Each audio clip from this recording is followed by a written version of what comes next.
सभी साथियों को मेरा नमस्कार। मैं Devi Singh math tutorials YouTube channel से फ्रेंड्स आज फिर आपके लिए लेकर के आया हूँ 9 मार्च सन 2022 daily current affairs in Hindi. आपको पता है फ्रेंड्स, हमारे यूट्यूब चैनल के माध्यम से डेली करंट अफेयर्स आपके लिए प्रकाशित किए जाते हैं, जो आपके आगामी विभिन्न प्रतियोगी परीक्षाओं के लिए बहुत ही ज़्यादा महत्वपूर्ण होते हैं। चलते हैं फ्रेंड्स अपने वीडियो की तरफ। आज का फर्स्ट क्वेश्चन है आपका यहाँ पर, स्लिनेक्स नौसेना अभ्यास का आयोजन भारत और किस देश के बीच किया गया है? तो ये किया गया भारत और श्रीलंका के बीच। बी आपका आंसर हो जाएगा। SLINEX Sri Lanka India naval exercise इसकी फुल फॉर्म है। भारतीय साल स्लिनेक्स नौसैनिक अभ्यास के 9वें संस्करण की अध्यक्षता कर रहा है। यह 2 चरणों में आयोजित किया जा रहा है। इस अभ्यास का पहला चरण 7 से 8 मार्च को विशाखापत्तनम में आयोजित किया जा रहा है और दूसरा चरण इसके बाद बंगाल की खाड़ी में 9 से 10 मार्च को आयोजित किया जाएगा। उद्देश्य स्लिनेक्स नौसैनिक अभ्यास का उद्देश्य दोनों नौसेनाओं के बीच बहुआयामी समुद्री संचालन के लिए अंतर संचालन क्षमता को बढ़ाना, आपसी समझ में सुधार करना और सर्वोत्तम प्रथाओं और प्रक्रियाओं का आदान प्रदान करना है। संस्करण 9वां है। पिछले टॉप 5 सैन्य अभ्यासों के बारे में हम आपको जानकारी देते हैं फ्रेंड्स। भारतीय वायुसेना द्वारा वायु शक्ति अभ्यास का आयोजन कहाँ किया गया है? पोखरण राजस्थान में किया गया है। भारतीय नौसेना और किस देश की नौसेना के बीच पैसेक्स 2022 अभ्यास का आयोजन हुआ है? रूस के बीच। पूर्व धर्म गार्जियन 2022 संयुक्त सैन्य अभ्यास का आयोजन भारत और किस देश के बीच हुआ है? जापान के बीच हुआ है। संयुक्त नौसैनिक अभ्यास किन 3 देशों के बीच आयोजित किया गया है? तो रूस, चीन और ईरान के बीच आयोजित ये किया गया है। भारत और किस देश की वायुसेना के बीच एक्स ईस्टर्न ब्रिज द्विपक्षीय सैन्य अभ्यास का आयोजन किया गया है? ओमान के बीच किया गया है। चलते हैं फ्रेंड्स नेक्स्ट क्वेश्चन की तरफ। अंतर्राष्ट्रीय महिला दिवस 2022 कब मनाया गया है? तो ये 8 मार्च को मनाया गया है। डी आपका आंसर हो जाएगा। अंतर्राष्ट्रीय महिला दिवस महिलाओं की सामाजिक, आर्थिक, सांस्कृतिक और राजनीतिक उपलब्धियों को मान्यता देता है। पहला आधिकारिक अंतर्राष्ट्रीय महिला दिवस 1975 में मनाया गया था, जब इसे संयुक्त राष्ट्र द्वारा मान्यता दी गई थी। उद्देश्य अंतर्राष्ट्रीय महिला दिवस महिलाओं की सामाजिक, आर्थिक, सांस्कृतिक और राजनीतिक उपलब्धियों को पहचानने के लिए मनाया जाता है। वर्ष 2022 की theme gender equality today for a sustainable tomorrow है। चलते हैं फ्रेंड्स कुछ और जानकारी के साथ। विश्व चिंतन दिवस 2022 मनाया गया है 22 फरवरी। थीम इसका रखा गया है हमारा विश्व हमारा समान भविष्य। अंतर्राष्ट्रीय मातृभाषा दिवस 2022 21 फरवरी को मनाया गया है। इसका थीम रहा है बहुभाषी शिक्षा के लिए प्रौद्योगिकी का उपयोग, चुनौतियां और अवसर। विश्व सामाजिक न्याय दिवस 2022 20 फरवरी को मनाया गया है। भारतीय रिजर्व बैंक द्वारा वित्तीय साक्षरता सप्ताह 2022 का आयोजन कब से कब तक किया गया है? तो ये किया गया 14 से 18 फरवरी 2022। थीम इसका रहा है गो डिजिटल गो सिक्योर।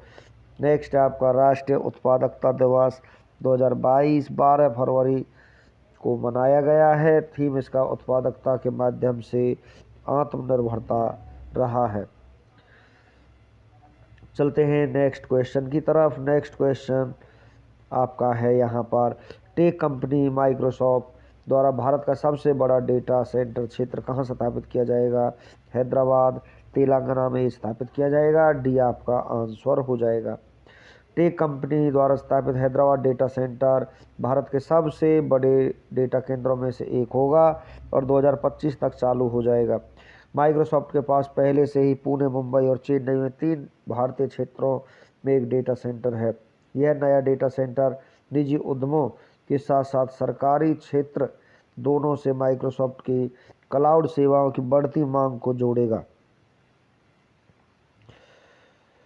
माइक्रोसॉफ्ट की स्थापना 4 अप्रैल 1975 को हुई थी। मुख्यालय वाशिंगटन अमेरिका में है। अध्यक्ष सत्य नडेला हैं। संस्थापक बिल गेट्स और पॉल एलन हैं।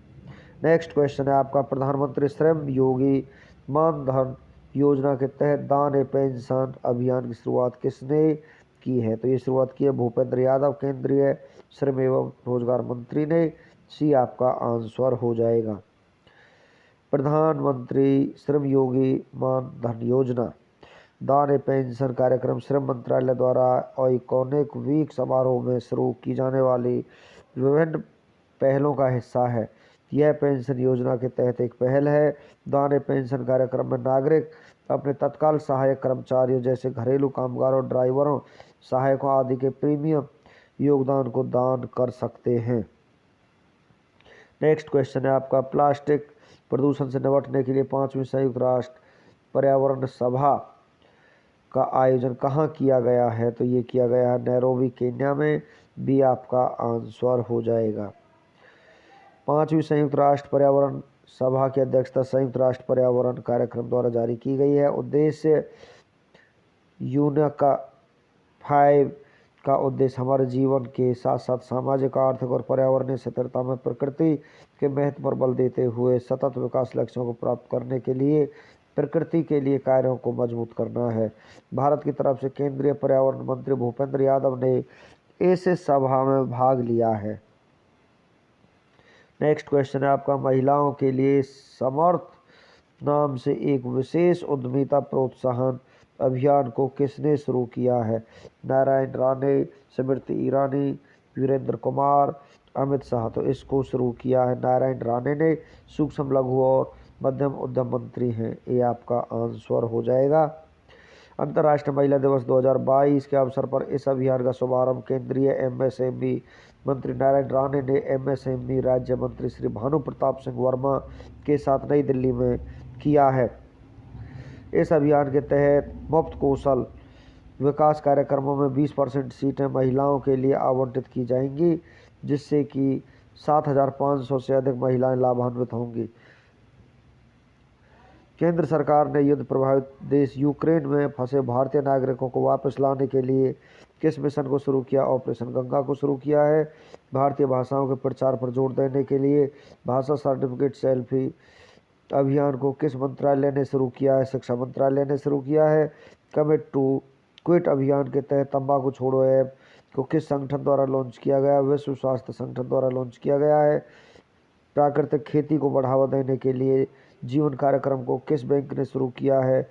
इसको शुरू किया है राष्ट्रीय कृषि और ग्रामीण विकास बैंक ने। जल जीवन अभियान के तहत हर घर जल वाला भारत का 100वां जिला कौन सा बना है? चंबा, हिमाचल प्रदेश बना है। नेक्स्ट क्वेश्चन है आपका, इंडिया ग्लोबल फोरम IGF के वार्षिक शिखर सम्मेलन का आयोजन कहाँ हुआ है? तो ये बेंगलुरु, कर्नाटक में हुआ है। ये आपका आंसर हो जाएगा। इंडिया ग्लोबल फोरम शिखर सम्मेलन बेंगलुरु में आयोजित किया जा रहा है। इस फोरम में यूनिकॉर्न, स्टार्टअप्स और नए जमाने की कंपनियों द्वारा किए गए विकास के बारे में गहन की गई है। उद्देश्य इंडिया ग्लोबल फोरम शिखर सम्मेलन का उद्देश्य युवा उद्यमियों को नए लक्ष्य बनाने और प्रमुख वैश्विक मुद्दों को संबोधित करने में मदद करना है, साथ ही एक अद्वितीय नेटवर्किंग अवसर भी प्रदान करना है। चलते हैं कुछ और जानकारी के साथ। भारत और अमेरिका के रक्षा सहयोग को मजबूत करने के लिए 19वीं सैन्य सहयोग बैठक कहाँ पर आयोजित हुई है? तो ये आगरा, उत्तर प्रदेश में आयोजित हुई है। संस्कृति मंत्रालय द्वारा भारतीय मंदिर वास्तुकला देवायतनम सम्मेलन का उद्घाटन कहाँ पर किया गया है? हम्पी, कर्नाटक में किया गया है। वित्तीय स्थिरता और विकास परिषद की 25वीं बैठक कहाँ आयोजित हुई है? मुंबई, महाराष्ट्र में हुई है। रक्षा प्रदर्शनी 2022 का आयोजन कहाँ किया गया है? तो मेलबोर्न, ऑस्ट्रेलिया में किया गया है। नेक्स्ट क्वेश्चन है आपका, वैश्विक छात्र समुदाय को भारत में उच्च शिक्षा प्राप्त करने के लिए स्टडी इन इंडिया सम्मेलन 2022 का उद्घाटन कहाँ किया गया? ढाका, बांग्लादेश में ये किया गया है। बी आपका आंसर हो जाएगा। भारत के उच्चायुक्त विक्रम दोराई-स्वामी और बांग्लादेश के शिक्षा मंत्री दीपू मोनी द्वारा ढाका में 2 दिवसीय स्टडी इन इंडिया सम्मेलन 2022 का उद्घाटन किया गया है। शिक्षा मंत्रालय द्वारा स्टडी इन इंडिया परियोजना को वर्ष 2018 में शुरू किया गया था। इस कार्यक्रम का उद्देश्य अंतर्राष्ट्रीय छात्रों को भारत में उच्च शिक्षा प्राप्त करने के लिए प्रोत्साहित करना है। बांग्लादेश की राजधानी ढाका है। बांग्लादेश की करेंसी टका है। बांग्लादेश की प्रधानमंत्री शेख हसीना है। बांग्लादेश के राष्ट्रपति अब्दुल हामिद हैं। गंगा नदी को बांग्लादेश में पद्मा के नाम से जाना जाता है। बांग्लादेश भारत के साथ सबसे लंबी बाउंड्री बनाता है, जिसकी लंबाई 4096 किलोमीटर है। बांग्लादेश भारत के 5 राज्यों की बाउंड्री को टच करता है: पश्चिम बंगाल, आसाम, मेघालय, त्रिपुरा और मिजोरम। बांग्लादेश कब आज़ाद हुआ था? 26 मार्च 1971 को आज़ाद हुआ था। बांग्लादेश का राष्ट्रीय खेल कबड्डी है। बिम्स्टेक का मुख्यालय बांग्लादेश के ढाका में स्थित है। संप्रीति सैन्य अभ्यास भारत और किस देश के बीच आयोजित होता है? बांग्लादेश के बीच आयोजित होता है। ब्रह्मपुत्र नदी को बांग्लादेश में किस नाम से जाना जाता है? जमुना नदी के नाम से जाना जाता है। बांग्लादेश की सबसे लंबी नदी का नाम सुरमा नदी है। बांग्लादेश की संसद का क्या नाम है? जातीय संसद, राष्ट्रीय संसद है। किस भारतीय राज्य के साथ बांग्लादेश सबसे लंबी सीमा बनाता? पश्चिम बंगाल के साथ सीमा बनाता है, जिसकी कुल लंबाई 4096 किलोमीटर है। नेक्स्ट क्वेश्चन है फ्रेंड्स आपका, the queen of Indian pop the authorised biography of Usha उठमटामक पुस्तक को किस लेखक ने लिखा है? तो इस पुस्तक को लिखा विकास कुमार झा ने। भी आपका आंसर हो जाएगा।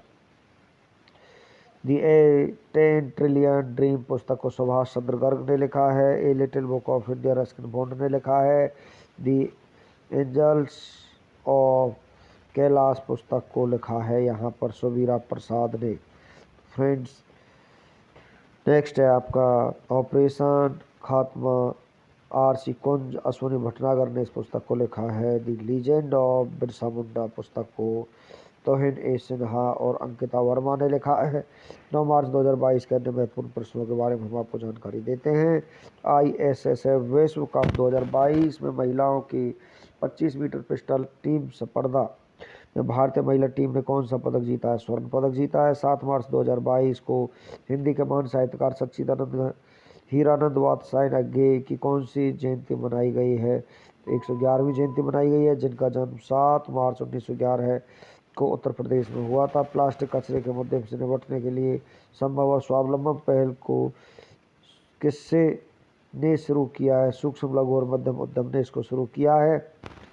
भारत प्रशांत सैन्य स्वास्थ्य विनिमय सम्मेलन का उद्घाटन किसने किया है? राजनाथ सिंह गृह मंत्री। सम्मेलन की थीम एक अस्थिर, अनिश्चित, जटिल और अस्पष्ट दुनिया में सैन्य स्वास्थ्य देखभाल को यहाँ पर उद्घाटन किया गया है और इसकी ये थीम रही है। पालतू कुत्तों के लिए व्यापक स्वास्थ्य बीमा FG डॉग हेल्थ कवर को किसने लॉन्च किया है? Future Generali India insurance company limited ने इसको यहाँ पर लॉन्च किया है। आज के जीके के बारे में हम आपको फ्रेंड्स कुछ जानकारी देते हैं। ज्ञानपीठ पुरस्कार किस क्षेत्र में दिया जाता है? साहित्य के क्षेत्र में। भारत के उपराष्ट्रपति का कार्यकाल कितने वर्ष का होता है? 5 वर्ष का होता है। प्रथम संविधान संशोधन अधिनियम किससे संबंधित था? कुछ राज्यों के कृषि भूमि सुधार से संबंधित था।